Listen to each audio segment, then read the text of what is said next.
It was just a logical place to go. Plus, you get really fun dark Thea moments where she tries to, metaphorically stab her father in the back and sell him out to his enemies. You have to remember, the whole reason that they went to Nanda Parbat was to rescue Merlin. That was actually the impetus for the prophecy in the finale that he was talking to Nyssa about. The prophecy said the person who survives the sword of Ra's al Ghul will become Ra's al Ghul. For most of the season, that was all about Oliver surviving Ra's al Ghul. But Merlin said, tricky thing about prophecies, what he meant is that you can interpret that in a lot of ways, him surviving the torture of Ra's al Ghul's sword. The prophecy didn't say the person who is killed by Ra's al Ghul's sword will become Ra's al Ghul. It just says the person that survives the sword of Ra's al Ghul. On to number 8, episode 12, Uprising. This is like the battle royale in the Glades. Most of the episode is all about the new Team Arrow trying to deal with crime inside the little kingdom that Brick has created inside the Glades. Are you the red streak we've been hearing about? Nope, wrong city. We are going to miss you, Roy. This is also the episode where Merlin learns that Brick is the one who killed his wife. It's a way for the show to help us sympathize with his character a little bit more, because he was not the enemy this season. The big bad, of course, turned out to be Ra's al Ghul, like we expected. The best characters are the ones that can go back and forth between good and evil convincingly. And John Barrowman, of course, great character actor, has no problem doing that. He can be just as compelling when he's being super evil as he is when he's trying to be nice. I think it would have been a little bit more fun if Oliver hadn't have stopped Merlin from murdering Brick, just because I feel like Merlin is the kind of person who doesn't know when to stop. Fun fact about Merlin, the producers said whenever they were creating the character, originally for season 1 of the show, they thought of him as an evil Bruce Wayne. Like if you go back to that moment in Batman Begins where Ra's al Ghul asks Bruce Wayne to kill the thief and he can't do it, they said, in our mind, Merlin probably killed that thief. So whenever you think of John Barrowman on Arrow, think evil Bruce Wayne, even though now he's given most of his wealth to Thea. On to number 7, episode 8, Draw Back Your Bow. This is the big Cupid episode. Cupid was one of the most fun, chaotic characters that the show brought on this season, which is why they were really quick to bring her back in the back half of the season. I know there's some issues with Suicide Squad stories in the future, but that doesn't mean that they can't bring Cupid back. I feel like if Deathstroke were to save her, she would imprint on him pretty quickly too, just like she did on Deadshot. Although Deadshot, a bit more sympathetic than Slade Wilson. If you've ever seen Stephen King's Misery, this is like a good metaphor for this Cupid episode, Draw Back Your Bow. I'm your number 1 fan. Just so creepy and so funny at the same time. Just a look on Oliver's face when he sees the little shrine that she's built to him. On to number 6, episode 6, The Secret Origin of Felicity Smoke. This is, the big Felicity backstory episode. True story, the original name of this episode was called Oracle. Felicity is kind of like the Oracle of the Arrowverse because they don't have Barbara Gordon. Problem is, DC made them change the title because it sounds like the Oracle character, the Barbara Gordon character, is going to be used in one of these new TV shows, like maybe the Titans TV show. That's not confirmed or anything. We just know DC made them change the title. So the new title became The Secret Origin of Felicity Smoke.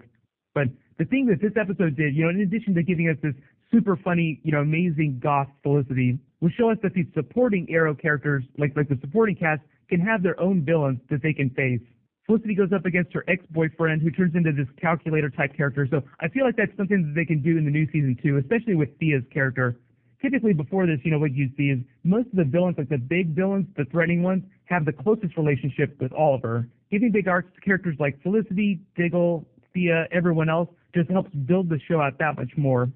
On to number 5, episode 4, The Magician. This is all about the bargain that Oliver makes with Merlin to start working together. Never make a deal with the devil and expect to come out unburnt. I feel like there's a Game of Thrones metaphor in there somewhere. This is the beginning of Oliver's relationship with Merlin during the season. Their agreement to work together. Merlin helps Oliver save Thea and save his city in exchange for Oliver helping Merlin become the next Ra's al Ghul. We didn't learn about that last part till the finale, but that bargain was struck in episode 4. It's also the beginning of the end of Oliver's really tight relationship with classic Team Arrow. He starts lying to the rest of the team about what he's doing. It also brought back Nyssa, like on a rampage looking for Sarah, and had some fun playing with the idea of Merlin's mortality. Like, no matter how you kill him, he always comes back. He doesn't even need a Lazarus pit. It took him a little while later, but we actually found out that Nyssa, as a child, was the one that named Merlin the Magician, all because he pulled a quarter out of her ear, which I think is kind of funny. But it's a nice metaphor for Merlin's character. A lot of smoke and mirrors. On to number 4, episode 3, Corto Maltese. This is like Arrow's version of an A-Team episode. The only thing they were missing was like a giant van, like an Arrowmobile. It's a really good example of how fun stories can be when they get out of Starling City. Like, they don't always have to tell stories under cover of night, standing around tall buildings in alleyways. You can actually look at Oliver in this episode and think of it as a template for what he might look like trying to solve crimes in season 4 when he's not wearing the Arrow costume. On to number 3, episode 2, Sarah. This is obviously the big episode where they killed the Canary. Kudos to Arrow for having the balls to kill off one of its most popular characters. Very contentious storyline, just because a lot of people felt like they weren't quite ready to see Laurel as the Black Canary around the mid-season finale. I always award big points for shows taking risks like this, but the problem is they turn their cards over so quickly, with this Sarah death, that they weren't ready to tie this back to Thea directly. I feel like this mega arc would have worked a little bit better if Katie Lotz had been the core of the season, and not so much Thea. Just to explain how this all works, so Merlin wants to keep Thea close, but the League of Assassins still wants to kill Merlin, so Merlin has to get rid of them first before he can be with Thea without having to worry about that. So what he does in his crazy brain is engineer this murder plot with the Canary, frame Thea so that Oliver will help and get the League off his back and get rid of Ra's al Ghul for him. It's brilliant from Merlin's perspective because Oliver's the one taking all the risk. Merlin knows that Oliver will do anything to save Thea. At the end of it all, Thea isn't super hot on Merlin, but I feel like he's fine with that. He knows that Thea knows that he loves her, and I think that's all he wants. Merlin is actually like the big winner of season 3, and if you were using crazy logic, he could even tell himself that he helped save Starling City, which is what he wanted to do in season 1. That was what the undertaking was all about, saving the city by destroying a small piece of it. But on to number 2, episode 9, The Climb, the mid-season finale. This was Arrow killing its main star. The reason I gave this my number 2 spot is just because they had so much fun with the way they edited the episode, and because of the big chance they took killing off their main star. They threw a lot of it away whenever they brought him back super quickly. I feel like they should have left that up in the air. Like, is Oliver alive? Is he dead? Is he in a dream state somewhere? I feel like they could have had some fun with some Oliver in like the space between life and death moments. I guess they're just not really ready to go to that mystical place yet, so I can't fault them for that. Until you get to Lazarus Pit, you can't claim magic exists in the universe, but now that they have, they can totally do that. Arrow isn't really a show that traffics in mysticism, but I feel like they could get there eventually. You could think of the fight as like an homage to Oberyn Martell versus the Mountain on Game of Thrones season 4, but I feel like the way that they did this, Oliver knew he was going to lose, so the fight wasn't quite as spectacular as it could have been had Oliver been an amazing swordsman. So if you wonder why it looked like Oliver jerked so much during that fight, it is because he was terrible with the sword. He had to spend all, or at least Oliver, trying to save Thea's soul. I'm going to be doing some character videos in the next couple of weeks where I'll totally get into that in super great detail. But essentially, you start out with Thea slowly jumping off the deep end at the end of season 2, Merlin using her as a pawn, her almost getting lost in the mix, and Oliver going to hell and back to try and restore her. Seriously, the only reason that Oliver joined the League of Assassins is so that he could use the Lazarus Pit and save the city. But the one common denominator is Thea.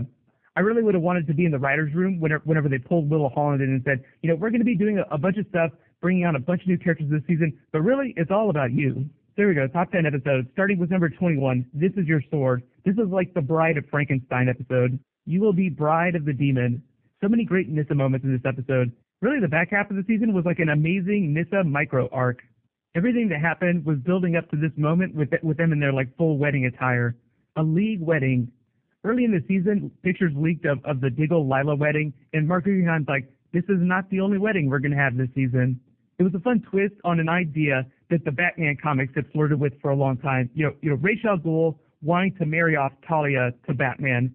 Along those lines, Mark Guggenheim said, one of the big differences between Oliver and Batman is that, how many times have you seen Batman made a really bad judgment call? But Oliver does that all the time. So he made this joke that Arrow's currency, like the currency of the show, is Oliver's bad decisions. That's where a lot of their story flows from. Like Oliver pulls a Tony Stark, messes up completely trying to do something good, and it spins off this huge big storyline. The bad decision of this episode is not telling Nyssa what he's up to, so she doesn't try to stab him in the middle of the wedding.